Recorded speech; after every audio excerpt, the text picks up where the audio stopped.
నమస్కారం yes news కి స్వాగతం. నేను వినతి. ముందుగా హెడ్లైన్స్. మంత్రులు కార్యదర్శులు హెచ్ఓడీల సమావేశంలో పాల్గొన్న సీఎం చంద్రబాబు రాష్ట్రంలో ఆ 5 ఏళ్లు విధ్వంసం జరిగిందని ఫైర్. సింగపూర్ ప్రభుత్వ ప్రతినిధులతో మంత్రి నారాయణ భేటీ. అమరావతిని ప్రపంచ స్థాయి రాజధానిగా తీర్చిదిద్దడమే లక్ష్యంగా మంత్రి నారాయణ చర్చ. నగరంలో పర్యటించిన వీఎంసీ కమిషనర్ ధ్యానచంద్ర. వర్షపు నీటి నిల్వల సమస్యకు శాశ్వత పరిష్కారం దిశగా నగరపాలక సంస్థ చర్యలు చేపట్టిందని స్పష్టీకరణ. మధ్య ఏపీలో వ్యవస్థలు చిన్నాభిన్నం అయ్యాయని ముఖ్యమంత్రి చంద్రబాబు నాయుడు విమర్శించారు. రాష్ట్రంలో గత 5 ఏళ్లు విధ్వంసం జరిగిందని అన్నారు. ఈ రోజు మంత్రులు కార్యదర్శులు హెచ్ఓడీల సమావేశంలో సీఎం మాట్లాడుతూ గడిచిన 2 ఏళ్లు సమిష్టిగా పనిచేశామని, సంక్షేమం, అభివృద్ధి, సుపరిపాలనకు అర్థం చెప్పామన్నారు. ప్రభుత్వ ఆలోచనలను ప్రభుత్వ యంత్రాంగం సమర్థవంతంగా అమలు చేసిందని కొనియాడారు. ఆశించిన మార్పులు కొంతవరకు సాధించగలిగామని, మరిన్ని రంగాల్లో మెరుగుపడాల్సి ఉందని అభిప్రాయపడ్డారు. ప్రతి ప్రభుత్వ శాఖ ఎప్పటికప్పుడు తాము సాధించిన ఫలితాలను బేరీజు వేసుకోవాలని సీఎం చంద్రబాబు నాయుడు సూచించారు. ప్రతి 3 నెలలకు ఒకసారి కలెక్టర్ల సదస్సు నిర్వహించడంతో పాటు జీఎస్డీపీని విశ్లేషించుకుంటున్నామని చెప్పారు. 2047 వికసిత్ భారత్ బాటలోనే స్వర్ణాంధ్ర 2047 విజన్ రూపకల్పన చేశామని అన్నారు. సింగపూర్ ప్రభుత్వ ప్రతినిధులతో మంత్రి నారాయణ భేటీ అయ్యారు. ఇందులో సింగపూర్ ట్రేడ్ ఇండస్ట్రీ శాఖ సీనియర్ డైరెక్టర్ ఫ్రాన్సిస్ చాంగ్, కోఆపరేటివ్ ఎంటర్ప్రైజెస్ సభ్యులు పాల్గొన్నారు.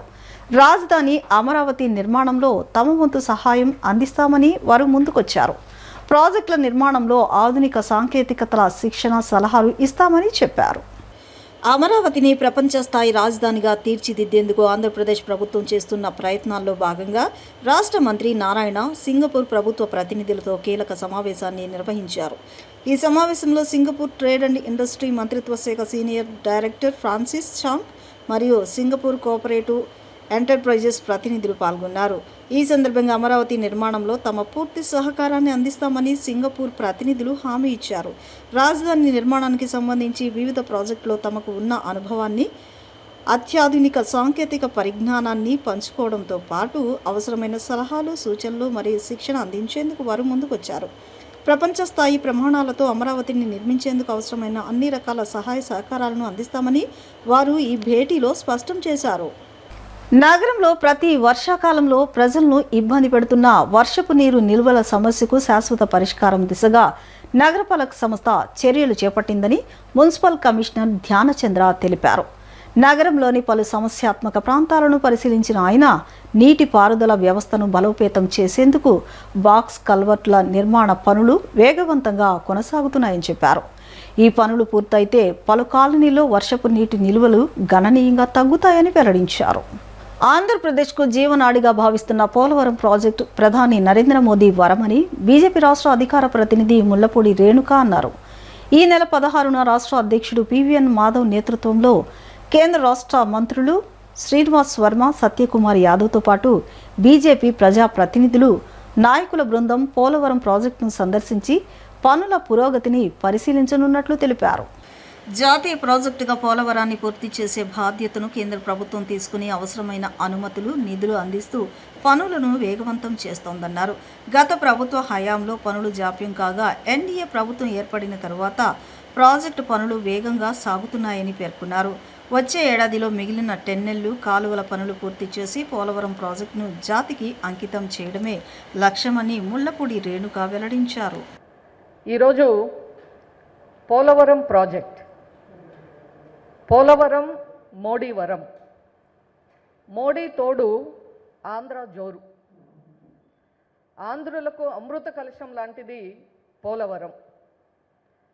అదేవిధంగా అనేక ప్రత్యేకతలు ఉన్నటువంటి ఈ పోలవరం ప్రాజెక్టుని ఎల్లుండి 16వ తారీఖు నాడు భారతీయ జనతా పార్టీ రాష్ట్ర అధ్యక్షులు గౌరవనీయులు పివిఎన్ మాధవ్ గారి నేతృత్వంలో కేంద్ర మంత్రివర్యులు భూపతిరాజు శ్రీనివాస్ వర్మ గారు, అలాగే రాష్ట్ర ఆరోగ్య శాఖ మంత్రి సత్యకుమార్ గారు, రాష్ట్రంలో భారతీయ జనతా పార్టీ ఎంపీలు, ఎమ్మెల్యేలు, ఎమ్మెల్సీలు, అలాగే రాష్ట్ర పదాధికారులు, రాష్ట్ర అధికార ప్రతినిధులు, మీడియా ప్యానలిస్టులు, అలాగే ఏలూరు, తూర్పు గోదావరి, పశ్చిమ గోదావరి, ఆ 3 జిల్లాలకు చెందినటువంటి పార్టీ కార్యకర్తలు, నాయకులు అందరూ కూడా ఈ యొక్క పోలవరం ప్రాజెక్టుని సందర్శించడానికి రాష్ట్ర పార్టీ అధ్యక్షులు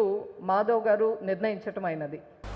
విజయవాడ ఇస్కాన్ ఆధ్వర్యంలో ఈ నెల 16న శ్రీ జగన్నాథ రథయాత్ర 2026ను అత్యంత వైభవంగా నిర్వహించనున్నట్లు ఇస్కాన్ ప్రతినిధులు తెలిపారు. భారతదేశంతో పాటు ప్రపంచవ్యాప్తంగా కోట్లాది మంది భక్తులు అత్యంత భక్తి శ్రద్ధలతో జరుపుకునే ఈ మహోత్సవాన్ని విజయవాడలో కూడా ఘనంగా నిర్వహిస్తున్నామని చెప్పారు.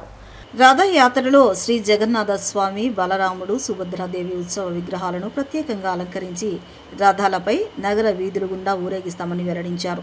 భజనలు, హరినామ సంకీర్తనలు, సాంస్కృతిక కార్యక్రమాలు, చిన్నారుల కోసం ప్రత్యేక ఆకర్షణలు, మహాప్రసాద పంపిణీ వంటి ఏర్పాట్లు చేసినట్లు తెలిపారు. ఈ ఆధ్యాత్మిక వేడుకల్లో భక్తులు, నగర ప్రజలు పెద్ద సంఖ్యలో పాల్గొని రథయాత్రను విజయవంతం చేయాలని ఇస్కాన్ నిర్వాహకులు విజ్ఞప్తి చేశారు. రథయాత్ర మరో 2 రోజుల్లో ప్రారంభం కాబోతుంది. ప్రపంచంలోనే వార్షిక ఉత్సవాలలో అతిపెద్ద ఉత్సవం జగన్నాథ్ రథయాత్ర. సో మరే ఫెస్టివల్కి ఇలాంటి విశిష్టత ఏంటంటే స్వామివారు స్వయంగా తన యొక్క మూల విగ్రహాలు బయటకు వచ్చి ప్రజలకి ఆశీస్సులు అందించే ఉత్సవం జగన్నాథ స్వామి. అందుకనే జగన్నాథ్ రథయాత్ర అనేది విశ్వవ్యాప్తంగా పేరుగాంచింది. ఒకప్పుడు రథయాత్ర అనేది ముఖ్యంగా పూరి మరియు ఒరిస్సా ప్రాంతాలకు జరిగేది. కానీ ఇస్కాన్ సంస్థాపకాచార్యులు శ్రీల ప్రభుపాదుల వారి యొక్క విశేష కృషితో ఈరోజు ప్రపంచవ్యాప్తంగా 700 పైచిలకు రథయాత్రలు జరుగుతున్నాయి. ఒక్క భారతదేశంలోనే 450 పెద్ద రథయాత్రలు జరుగుతున్నాయి. చెప్పాలంటే మన ఇస్కాన్ విజయవాడ మన ఆధ్వర్యంలోనే 6 రథయాత్రలు జరుగుతున్నాయి 9 రోజుల్లో. ముఖ్యంగా మన విజయవాడలో జరగబోయే రథయాత్ర, విజయవాడలో గత 20 సంవత్సరాలుగా మనం రథయాత్ర చేస్తున్నాము. మరియు లాస్ట్ 5 years నుంచి ఆ రథయాత్ర మరో స్థాయికి తీసుకువెళ్ళాము. పూరి మందిరంలో ఏ విధంగా అయితే 9 రోజుల ఉత్సవం జరుగుతుందో, నాట్ జస్ట్ సింగిల్ డే, అదేవిధంగా మనం కూడా స్వామివారు ఎండ్ పాయింట్లో గుండిచా మందిరాన్ని స్థాపించి ఇప్పుడు మీరు గమనించవచ్చు ఇక్కడ ఇలాగా ఇదంతా సెటప్ అన్నమాట. స్వామివారు ఇక్కడే వచ్చి 3 రోజులు ఉంటారు. సో ఈ సంవత్సరం మన ఇస్కాన్ విజయవాడ రథయాత్ర 16వ తేదీ నాడు మనం జరుపుతున్నాము. ఈ రథయాత్ర భవానీపురంలో సితార జంక్షన్ దగ్గర ప్రారంభమయ్యి సితార్ మీదుగా మరియు స్వాతి థియేటర్ జంక్షన్ మీదుగా భవానీపురం రోడ్డు మీదుగా వచ్చి ఇక్కడ సీతమ్మవారి పాదాల దగ్గర ముగుస్తుంది. పూర్తిగా 6 కిలోమీటర్ల పైచిలకు ఉంటుంది. సో ఈ రథయాత్రలో అందరూ కూడా పార్టిసిపేట్ చేయొచ్చు. కుల, మత, వర్గ, భేద, ధనిక, పేద ఎటువంటి తారతమ్యం లేకుండా ప్రతి ఒక్కరూ పాల్గొంటారు ఈ ఉత్సవంలో. అందరూ కూడా పాల్గొంటారు ఈ ఉత్సవంలో. రథాన్ని లాగుతారు, అవకాశం ఉంటుంది. సో ఫైనల్గా రథం వచ్చి ఇక్కడ వచ్చి ముగుస్తుంది. ఈ కార్యక్రమానికి ముఖ్య అతిథిగా గవర్నర్ గారిని మేము ఆహ్వానించాము. సో ఈరోజు కూడా వెళ్ళి కలుస్తున్నాము. మరియు వివిధ ప్రముఖులను కూడా ఆహ్వానించడం జరిగింది. సో ఈ రథయాత్రకి ప్రతి సంవత్సరం లాగానే దేశ విదేశాలకు అనేక మంది భక్తులు వస్తున్నారు. ముఖ్యంగా రష్యా, యుక్రెయిన్, స్లోవేకియా, అమెరికా నుంచి కూడా భక్తులు వస్తున్నారు. వారి యొక్క ప్రత్యేక మ్యూజికల్ ప్రోగ్రామ్ అది లాస్ట్ ఇయర్ కూడా చాలామందిని అలరించింది. అదే టీం ఈ సంవత్సరం కూడా వస్తుంది. రైట్. సో తర్వాత స్వామివారి ఇక్కడికి వస్తారు. ఇక్కడికి వచ్చిన తర్వాత రథయాత్రలో 3 రోజుల పాటు అందరికి కూడా, అంటే యాక్చువల్గా రథయాత్ర 6 రోజులు చేస్తున్నామండి. అందులో ఫస్ట్ ఈరోజు రేపు అనేది విజయవాడ మరియు పరిసర అన్ని స్కూల్ పిల్లలకి రథ్ ఫెస్ట్ అనేది నిర్వహిస్తున్నాము. ఈరోజు రేపు పిల్లలకి అండ్ ఎవరైతే విన్నర్స్ ఉంటారో వాళ్ళకి రథయాత్ర 3 రోజుల్లో మనము బహుమతులు ఇస్తాము. అండ్ 16, 17, 18 రోజున రథ మేళా అంటామన్నమాట. సో 100 కొద్ది స్టాల్స్ ఉంటాయి. రకరకాల సాంస్కృతిక కార్యక్రమాలు, పిల్ల కిడ్స్ కార్నర్స్, ప్రచార కార్యక్రమాలు ఉంటాయి. ప్రతి ఒక్కరికి అన్నప్రసాద వితరణ ఉంటుంది. ఫుల్ ప్లేట్ మీల్స్ ఉంటుంది. లాస్ట్ టైం సుమారు 70-80 వేల మందికి అన్నప్రసాదం చేశాము. ఈసారి 1,00,000 మందికి మేము ప్రసాదం వితరణ అరేంజ్మెంట్స్ చేస్తున్నాం. ప్రతి ఒక్కరికి కూడా ఉచితంగా ప్రసాదం ఉంటుంది వచ్చిన అందరికీ కూడా. మరియు ఈ ఫెస్టివల్, ఈ రథయాత్ర ఫెస్టివల్ అనేది 16, 17, 18వ తేదీ నాడు మేము సుమంగళి సుభద్ర అనే కార్యక్రమం కూడా చేస్తున్నాము. సో ఆ కార్యక్రమం గురించి రామరాఘవ్ చెప్తారు. నా పేరు రామరాఘవదాస్. నేను ఇస్కాన్ విజయవాడ మందిరంలో సేవలు అందిస్తూ ఉన్నాను. ఈ రథయాత్రలో ఒక ప్రత్యేక కార్యక్రమం కింద ఈ సుమంగళి సుభద్ర అనే ఉత్సవం నిర్వహించడం అవుతుంది. విజయవాడ మరియు పరిసర ప్రాంతాల్లో ఉన్న ఆడపడుచులందరూ మరియు ప్రముఖ మహిళలందరూ ఈ కార్యక్రమంలో పాల్గొంటారు. మనకి ఆషాఢ మాసంలో అమ్మవారికి ఏ విధంగా అయితే సారిని సమర్పిస్తూ ఉంటామో దుర్గమ్మ వారి యొక్క అంశ అయినటువంటి కృష్ణుని చెల్లెలు సుభద్ర అమ్మవారికి కూడా ఈ ఆషాఢ మాసంలో వచ్చే ఈ రథయాత్రలో 3వ రోజైన 18వ తారీఖున అమ్మవారికి విశేష సారె సమర్పణ జరుగుతుంది. హరే కృష్ణ. మహనీయుడు బహుముఖ ప్రజ్ఞాశాలి అయినటువంటి మాజీ కేంద్ర మంత్రి పర్వతనేని ఉపేంద్రను స్మరించుకోవాల్సిన అవసరం ఎంతైనా ఉందని మాజీ డిప్యూటీ మేయర్ నరసరాజు, మాజీ కార్పొరేటర్ వీరమాచినేని లలిత కిషోర్ అన్నారు. ఆయన ఆశయాలను నెరవేరుస్తూ పర్వతనేని ఉపేంద్ర అడుగు జాడల్లో నడుస్తూ ముందుకు వెళుతున్నామని స్పష్టం చేశారు. నగరంలోని బీఆర్టీఎస్ రోడ్డు పర్వతనేని ఉపేంద్ర చౌక్ వద్ద మాజీ కేంద్ర మంత్రి పర్వతనేని నగరంలోని బీఆర్టీఎస్ రోడ్డు పర్వతనేని ఉపేంద్ర చౌక్ వద్ద మాజీ కేంద్ర మంత్రి పర్వతనేని ఉపేంద్ర జయంతి వేడుకలు మాజీ కార్పొరేటర్ వీరపచనేని లలిత కిషోర్ ఆధ్వర్యంలో ఘనంగా జరిగాయి. ఈ కార్యక్రమంలో మాజీ డిప్యూటీ మేయర్ నరసరాజు, మాజీ కార్పొరేటర్ లలిత కిషోర్తో పాటు పలువురు రాజకీయ ప్రముఖులు పాల్గొని పర్వతనేని ఉపేంద్ర విగ్రహానికి పూలమాలలు వేసి ఘనంగా నివాళులర్పించారు. ఈ సందర్భంగా వారు మాట్లాడుతూ మహనీయుడు బహుముఖ ప్రజ్ఞాశాలి మాజీ కేంద్ర మంత్రి పర్వతనేని ఉపేంద్ర జయంతి వేడుకలను నగరంలో బీఆర్టీఎస్ రోడ్ నందు జరుపుకోవడం ఆనందంగా ఉందన్నారు. ఆనాడు బీఆర్టీఎస్ ఏర్పాటుకు ఆయన చేసిన కృషి ఎనలేనిదని అన్నారు. కేఎల్ రావు తర్వాత అంతటి ప్రజ్ఞాశాలి ఎవరైనా ఉన్నారంటే అది పర్వతనేని ఉపేంద్ర అని కొనియాడారు. ఆయన చేసిన సేవలను స్మరించుకుంటూ ఉపేంద్ర జయంతి వర్ధంతి కార్యక్రమాలను నిర్వహిస్తున్నామని, ఆయన అడుగుజాడల్లో నడుస్తూ ఆయన ఆశయాలను ముందుకు తీసుకువెళ్తున్నామని స్పష్టం చేశారు.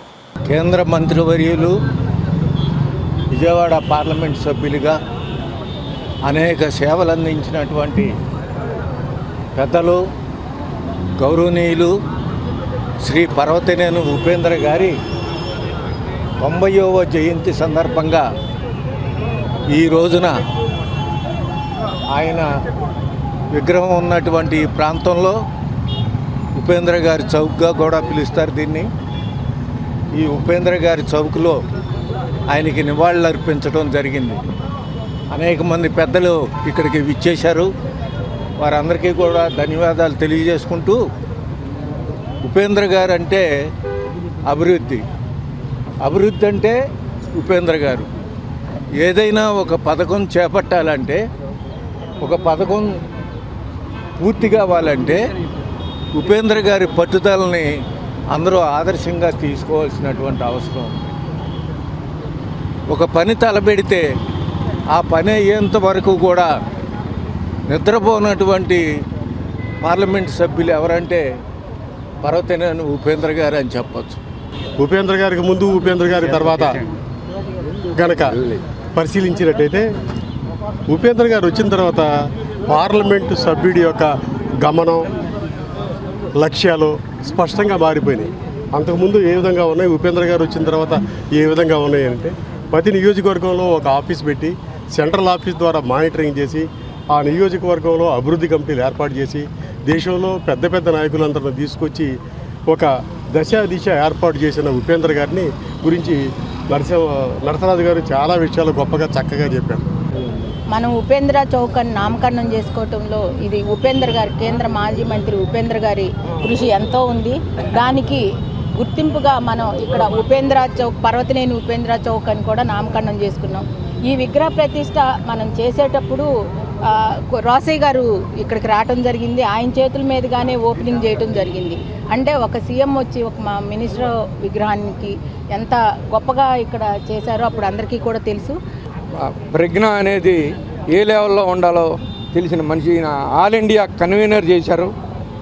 ఈయనకి ప్రధానితో ప్రతిపక్షంలో ఉన్న ప్రధాని రాజీవ్ గాంధీతో కూడా ఎన్నో సత్సంబంధాలతో వెళ్ళి ఎన్ని పనులైనా చేసి, దానికి ఉదాహరణ ఎదురుగా ఉన్న బీఆర్టీఎస్ రోడ్ ఒక రైల్వే ట్రాక్ తీసి వేయటం అంటే, ఒక పోలీస్ స్టేషన్లో ఇవాళ తీయాలంటే అసలు అవన పని.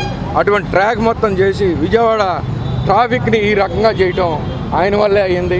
జూలై 11, 12 తేదీలో నిర్వహించిన తెలుగు రచయిత్రుల మహాసభలు విజయవంతమయ్యాయని ప్రపంచ రచయిత సంఘం అధ్యక్షులు గుత్తికొండ సుబ్బారావు, ప్రధాన కార్యదర్శి డాక్టర్ జీవి పూర్ణచందు తెలిపారు. 2 రోజుల పాటు జరిగిన సదస్సు క్రమశిక్షణయుతంగా జరిగాయన్నారు. మహిళల పట్ల అనుచితంగా ప్రవర్తించడం, మాట్లాడడం వంటివి చేసే ప్రజాప్రతినిధులను ఆ పదవికి అనర్హులుగా ప్రకటిస్తూ బలమైన చట్టాలను తీసుకురావాలని కేంద్ర రాష్ట్ర ప్రభుత్వాలకు సభా వేదికగా తీర్మానం చేసినట్లు తెలిపారు. జూలై 11, 12 తేదీలో నిర్వహించిన తెలుగు రచయితల మహాసభలు విజయవంతమయ్యాయని ప్రపంచ రచయిత సంఘం అధ్యక్షులు గుత్తికొండ సుబ్బారావు, ప్రధాన కార్యదర్శి డాక్టర్ జీవి పూర్ణచందు అన్నారు. ఈ మేరకు కేబిఎన్ కళాశాలలో ఏర్పాటు చేసిన విలేకరుల సమావేశంలో వారు మాట్లాడుతూ, ప్రపంచ రచయిత సంఘం, కృష్ణా జిల్లా రచయితల సంఘం సంయుక్త ఆధ్వర్యంలో జరిగిన ఈ సభలో పలు తీర్మానాలు చేసినట్లు వెల్లడించారు. మహిళల పట్ల అనుచితంగా ప్రవర్తించడం, మాట్లాడడం వంటివి చేసే ప్రజాప్రతినిధులను ఈ పదవికి అనర్హులుగా ప్రకటిస్తూ బలమైన చట్టాలను తీసుకురావాలని కేంద్ర రాష్ట్ర ప్రభుత్వాలను కోరారు. సోషల్ మీడియాలో మహిళల పట్ల అనుచిత వ్యాఖ్యలు, అసభ్యకర పోస్టులు, అవమానకర పోస్టులు ప్రచారం చేస్తున్న ఛానళ్లను, యూట్యూబర్లను, సోషల్ మీడియా వేదికను కఠినంగా శిక్షించే విధంగా చట్టాన్ని అమలు చేయాలని మహాసభ తీర్మానం చేసిందన్నారు. విద్యా వ్యవస్థలో గ్రంథ పఠనాన్ని ప్రోత్సహించాలని కోరారు. గత ప్రభుత్వం గ్రంథాలయాల్లో పుస్తకాలు కొనుగోలు చేసేందుకు నిధులు ఇవ్వలేదని, కనీసం ఈ ప్రభుత్వమైనా ఇవ్వాలని కోరారు. 2 రోజుల పాటు జరిగిన సదస్సు క్రమశిక్షణాయుతంగా జరిగాయని, 3 వేదికల్లో కూడా ఒకేసారి ప్రారంభం కావడం, ముగియడం జరిగిందని వెల్లడించారు. సభ నిర్వహణకు వేదిక ఇచ్చిన కేబిఎన్ యాజమాన్యానికి సందర్భంగా కృతజ్ఞతలు తెలిపారు.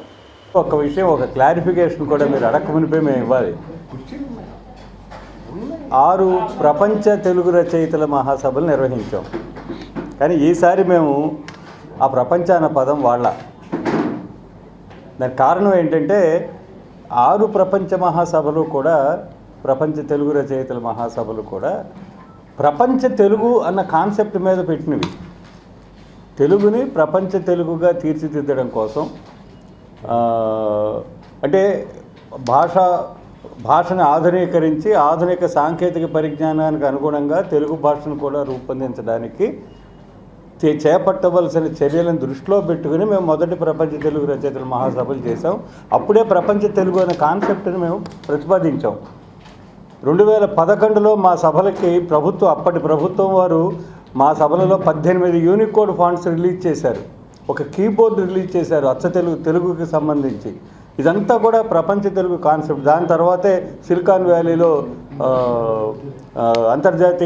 అంతర్జాల మహాసభలు కూడా జరిగినాయి సిలికాన్ వ్యాలీలో. అప్పుడే కొన్ని సంస్థలు, నోకియా లాంటి సంస్థలు సెల్ ఫోన్స్లోకి తెలుగుని తీసుకురావడానికి అంగీకారం తెలియజేసినాయి. వీటన్నిటికీ ప్రేరణ ప్రపంచ తెలుగు అన్న భావనతో మేము పెట్టినటువంటి ప్రపంచ తెలుగు రచయితల మహాసభలు. ఆ విధంగా తెలుగు భాషకు క్లాసికల్ స్టేటస్, ప్రాచీనత, హోదా తేవడంలో కానీ, ప్రాచీనత ఆ భాష యొక్క ప్రాచుర్యాన్ని తేవడంలో కానీ, ప్రజల్లోకి భాషను గౌరవించాలనే ఒక ఆలోచన చాప కింద నీరులాగా ఉద్యమాన్ని నడిపించడంలో కానీ మా సభలు ఎంతగానో తోడ్పడ్డాయి. ఈ 3వ అంతర్జాతీయ రచయితల మహాసమావేశాన్ని ఈ కేబిఎన్ కాలేజీలో పెట్టడానికి వాళ్ళు అడగంగానే మేము యాక్సెప్ట్ చేయడం జరిగింది. ఎందుకంటే ఇప్పుడు ఆయన అన్నారు, విద్యాలయాల్లో తెలుగు గురించి అసలు ఏమీ ఉండట్లేదని. ఇది చూసైనా పిల్లల్లో కొంతమంది అయినా మారుతారు, వాళ్ళకి ఈ తెలుగు మీద అభిలాష పెరుగుతుందన్న ఉద్దేశంతో మేము యాక్సెప్ట్ చేయడం జరిగింది. అలాగే సొసైటీకి కూడా ఈ కాలేజీ పరంగా మేము ఉపయోగపడాలన్న ఉద్దేశంతోనే మేము యాక్సెప్ట్ చేసాం. చాలా చక్కగా నిర్వహించారు, చాలా డిసిప్లైన్గా నిర్వహించారు. ఏ టైం అంటే ఆ టైంకి ప్రోగ్రామ్ బిగించేయటం, ఏ టైం అంటే ఆ టైంకి ప్రోగ్రామ్ క్లోజ్ చేయటం అనేది, దాని మూలంగా ఏంటంటే ఆ డిసిప్లైన్ అందరికీ కూడా తెలిసే విధంగా ఈ కాలేజీలో చేశారు కాబట్టి వాళ్ళు ఆ డిసిప్లైన్గా చేశారనుకోవాలి. నేను అంత చక్కగా చేశారు వాళ్ళు. అలాగే ఏదైతే వాళ్ళు కోరుకున్నారో దాన్ని ప్రజలందరికీ అందించడానికి కావలసిన తీర్మానాలన్నీ కూడా చేయడం జరిగింది. రాష్ట్ర ప్రభుత్వం తక్షణమే 12వ పీఆర్సీ చైర్మన్ను నియమించి పెండింగ్లో ఉన్న 5 డిఏలను విడుదల చేయాలని ఫ్యాప్టో డిప్యూటీ సెక్రటరీ జనరల్ ఎన్ వెంకటేశ్వర్లు డిమాండ్ చేశారు. ఉద్యోగులు, ఉపాధ్యాయుల సమస్యలను వెంటనే పరిష్కరించకపోతే మరోసారి బీఆర్డీఎస్ తరహా ఉద్యమానికి పిలుపునివ్వాల్సి వస్తుందని హెచ్చరించారు. ఫ్యాప్టో రాష్ట్ర వ్యాప్త పిలుపు మేరకు 28 జిల్లాల కేంద్రాలలో ర్యాలీలు, కలెక్టరేట్ల వద్ద పికెటింగ్ కార్యక్రమాలు చేపట్టారు. ఇందులో భాగంగా ఎన్టీఆర్ జిల్లా ఫ్యాప్టో ఆధ్వర్యంలో జిల్లా చైర్మన్ ఏ సుందరయ్య అధ్యక్షతన ధర్నా చౌక్లో పెద్ద ఎత్తున ఉద్యోగులు, ఉపాధ్యాయులు ఆందోళన చేపట్టారు. ఈ సందర్భంగా ఫ్యాప్టో డిప్యూటీ సెక్రటరీ జనరల్ ఎన్ వెంకటేశ్వర్లు మాట్లాడుతూ, కూటమి ప్రభుత్వం అధికారంలోకి రాకముందు సకాలంలో డిఏలు, మెరుగైన పీఆర్సీ, పెండింగ్ బకాయిలు చెల్లింపులు, ఉద్యోగులకు అనుకూల పాలన అందిస్తామని హామీ ఇచ్చిందని గుర్తు చేశారు. అయితే అధికారంలోకి వచ్చిన తర్వాత కొన్ని బకాయిలు చెల్లించినప్పటికీ 12వ పిఆర్సీ చైర్మన్ నియామకంపై ఇప్పటికీ స్పష్టత లేకపోవడం ఉద్యోగులు ఉపాధ్యాయుల్లో తీవ్ర అసంతృప్తికి కారణమైందన్నారు. జూలై 1, 2023 నుంచి అమల్లోకి రావాల్సిన 12వ పిఆర్సీ ప్రక్రియను వెంటనే ప్రారంభించి 30% మధ్యంతర భృతి చెల్లించాలని, పెండింగ్లో ఉన్న 5 డిఏలను విడుదల చేయాలని డిమాండ్ చేశారు. అలాగే 2010కి ముందు నియామకాలు పొందిన ఉపాధ్యాయులకు టెట్ నుంచి మినహాయింపు కల్పించాలని, సిపిఎస్ను రద్దు చేసి పాత పెన్షన్ విధానాన్ని అమలు చేయాలని ప్రభుత్వాన్ని కోరారు. మరి ఈరోజు రాష్ట్ర వ్యాప్తంగా 28 జిల్లాల్లో ఫ్యాప్టో ఇచ్చినట్టు పిలుపు మేరకు పికెటింగ్ ర్యాలీ కార్యక్రమాలు జరుగుతున్నాయి. విజయవాడలో నుండి ప్రత్యేక పరిస్థితుల దృష్ట్యా ఇక్కడ పికెటింగ్ ర్యాలీకి పర్మిషన్ ఆనందరం ధర్నా కార్యక్రమాన్ని నిర్వహించడం జరుగుతుంది. మరి ప్రభుత్వం ఏర్పడి దాదాపు 36 నెలలు 37 నెలలు పూర్తవుతా ఉంది. ఈ పరిస్థితుల్లో మరి ఉద్యోగులు, ఉపాధ్యాయులు, కార్మికులకు సంబంధించి మెజారిటీ డిమాండ్లు అలానే అపరిష్కృతంగా ఉండిపోయినాయి. మరి గతంలో ఈ ప్రభుత్వం ప్రతిపక్షంలో ఉండగా మరి అధికారంలో రాగానే సకాలంలో మీకు అన్నీ కూడా చేసి పెడతాము, డిఏలు ఇస్తాము, పిఆర్సీ ఇస్తాం, పిఆర్సీ కమిషన్ ఇస్తామని చెప్పి మాటలు చెప్పడం జరిగింది. మరి ఆ మాటలు నమ్మి ఈరోజు ఉద్యోగ, ఉపాధ్యాయ, కార్మిక పెన్షన్లో దాదాపు 11 లక్షల మంది ఈ రాష్ట్రంలో పనిచేస్తూ ఉన్నారు. వీళ్ళందరూ కూడా వాళ్ళ కుటుంబ సభ్యులతో సహా మరి ఈ కుటుంబ ప్రభుత్వానికి ఓట్లేసి గెలిపించడం జరిగింది. అధికారం రావడం కోసం 164 సీట్లు వచ్చినాయి. 164 సీట్లలో కూడా ఉద్యోగుల యొక్క పోస్టుల బ్యాలెట్ కూడా కీలకంగా వ్యవహరించినాయి. అంటే ఈ ప్రభుత్వం ఉద్యోగులకు సంబంధించి మెరుగైన పిఆర్సీ ఇస్తుందని చెప్పి, ఉద్యోగుల సమస్యలన్నీ కూడా పరిష్కారం చేస్తుందని చెప్పి ఆ రోజు ప్రభుత్వానికి మద్దతు ప్రకటించారు 2024లో. ఈ ప్రభుత్వాన్ని నమ్మి ఏదైతే మరి నమ్మి ఓట్లేశారో, ఇవి నమ్మికున్న ప్రభుత్వం 2 సంవత్సరాలు అయినా కానీ నేటికి కూడా ఒక డిఏ మాత్రం ఇచ్చింది తప్ప ఉద్యోగులకు సంబంధించిన సమస్యలు ఏమి కూడా పరిష్కారం చేయలేదు. దేశవ్యాప్తంగా సాగుతున్న ఎస్ఐఆర్ ప్రక్రియలో భాగంగా ఆంధ్రప్రదేశ్ రాష్ట్రంలో ఓటర్లు నమోదు, మార్పులు, చేర్పులు గడువును ఈ నెల 24వ తేదీ వరకు పొడిగించడం పట్ల ముస్లిం మైనార్టీ పరిరక్షణ సమితి హర్షం వ్యక్తం చేస్తున్నట్లు మైనార్టీ హక్కుల పరిరక్షణ సమితి అధ్యక్షుడు ఫరూక్ షుబ్లీ తెలిపారు. 10 రోజుల వ్యవధి సరిపోదని, మరో నెల రోజుల పాటు వ్యవధిని పొడిగించాలని ఎన్నికల కమిషన్ను కోరినట్లు చెప్పారు. మంగళవారం విజయవాడలో ఏర్పాటు చేసిన విలేకరుల సమావేశంలో మైనార్టీ హక్కుల పరిరక్షణ సమితి అధ్యక్షులు ఫరూక్ షుబ్లీ మాట్లాడుతూ, జూన్ 15న ప్రారంభమైన ఈ ప్రక్రియలో సాధారణ ప్రజలు, ముఖ్యంగా చదువుకోని వారు, మైనారిటీలు నష్టపోకూడదనే ఉద్దేశంతో తాము ముందుగానే ఈ గడువును పెంచాలని రాష్ట్ర ఎన్నికల అధికారికి విజ్ఞప్తి చేశామని తెలిపారు. తమ విజ్ఞప్తిని అన్ని రాజకీయ పార్టీలు సమర్థించాయని, తద్వారా ప్రభుత్వం స్పందించి గడువును మరో 10 రోజులు పొడిగించడం శుభ పరిణామమని పేర్కొన్నారు. అయితే ఏ ఒక్క అర్హుడైన ఓటరు ఓటు హక్కు కోల్పోకూడదనే తమ ఆశయమని, అందువల్ల ఈ గడువును కనీసం 1 నెల రోజుల పాటు పొడిగించాలని మరొక్కసారి ఎన్నికల సంఘాన్ని కోరుతున్నట్లు చెప్పారు. ఈ నెల 31న డ్రాఫ్ట్ ఓటర్ల జాబితా విడుదలవుతుందని, ఆ తర్వాత వచ్చే లీగల్ సమస్యలు, తప్పుల సవరణలు, అభ్యంతరాల పరిష్కారం కోసం తాము ఒక ప్రత్యేక లీగల్ కమిటీని ఏర్పాటు చేస్తున్నట్లు ఫరూక్ షుబ్లీ ప్రకటించారు.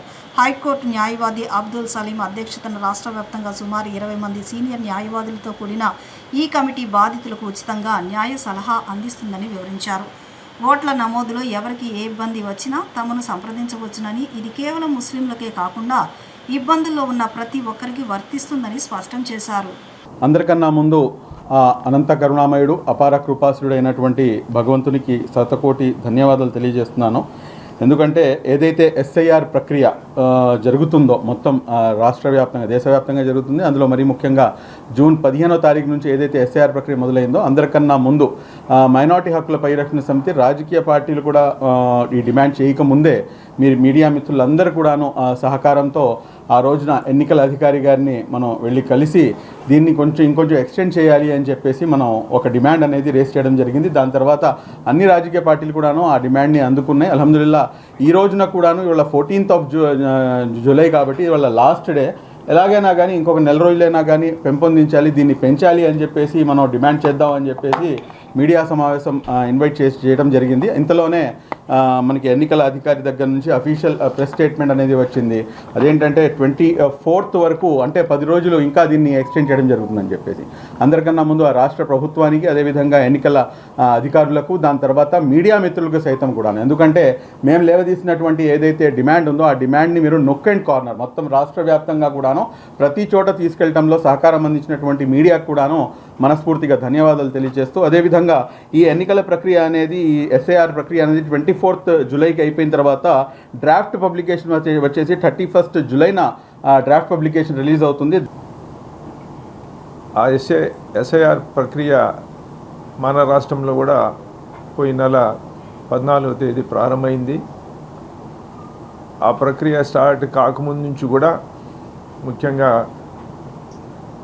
మిత్రులు షిబ్లీ గారు మా అందరితో సంప్రదించి ఈ ప్రక్రియలో సామాన్యుడిని మరీ ముఖ్యంగా మైనారిటీస్ ఎవరెవరైతే ఉన్నారో చదువు రాని వాళ్ళు, ఈ ప్రక్రియ గురించి తెలియని వాళ్ళకు ఏ రకంగా మనం సహకరించవచ్చు అని చెప్పి ఒక ఆలోచనతో గత నెల నుంచి బాగా ఈ ప్రక్రియ గురించి సామాన్యుల్లో ఏ రకంగా దీన్ని మనం